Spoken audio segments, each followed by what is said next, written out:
Hey honey buns, I'm Courtney Williams. Welcome to my channel. I'm sorry I'm not able to do a live for today's check-in because it's just too much going on in this airport and it is really irking my soul every time the little intercom interrupts me. I just cannot even deal, so I'm gonna upload this for you guys instead. Now I know I didn't post a live yesterday, but I did make a post in our community tab, so if you're not aware, make sure you're checking that as well because I'm going to definitely, commit to this Vlogmas movement. And if it's any days where I'm just too busy, I will still put some kind of post in the community just to kind of give you guys an update. But yesterday was crazy, y'all. I took a bus to Dallas yesterday evening.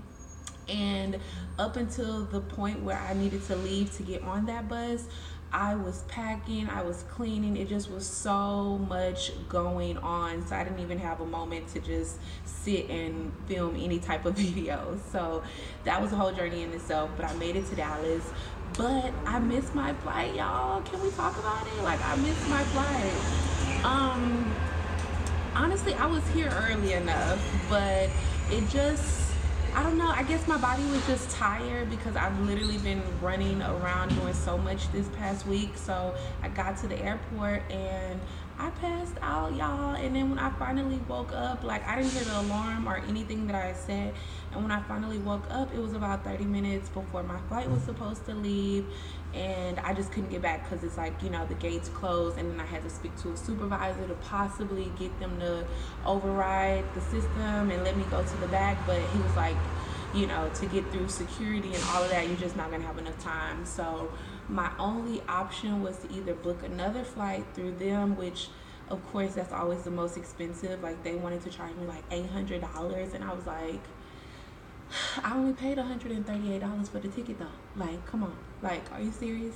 And I was like, it's not any type of just any type of thing that, like, when you miss your flight, sometimes some airlines offer you pay maybe $50 more and they'll switch it to a later time, and it was nothing. So I went back on Skyscanner and I just ended up finding another flight for 180, which, it's like, I don't really want to pay that, but I would prefer to pay that than $800. So I got that flight and I'm so grateful, like, so incredibly grateful, because I was this close to having a breakdown, but it worked out in my favor. I'm still making it to the destination. I know I ain't told y'all where I'm going yet, but it's gonna be okay.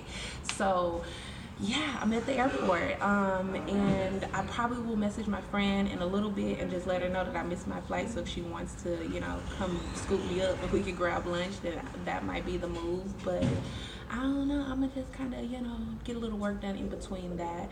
But I also wanted to answer, I think his name is Decaf T. He posted on the last live Vlogmas Day, on Vlogmas Day 2, and he was asking me about working at Apax in Ho Chi Minh City. So you guys know I've done a lot of vlogs and just a lot about my experience teaching English in Hanoi, and I worked for Apax English, and my experience was not great at all.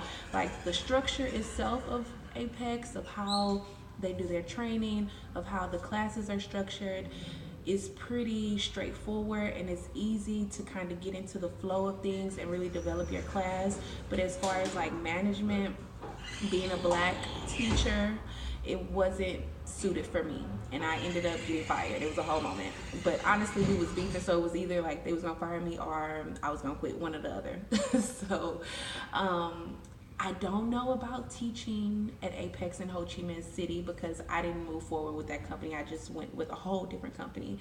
But I did know a couple of black females who were in Ho Chi Minh City working for Apax, and honestly, I kind of got the same vibe of like they were having some issues with management, but it wasn't all necessarily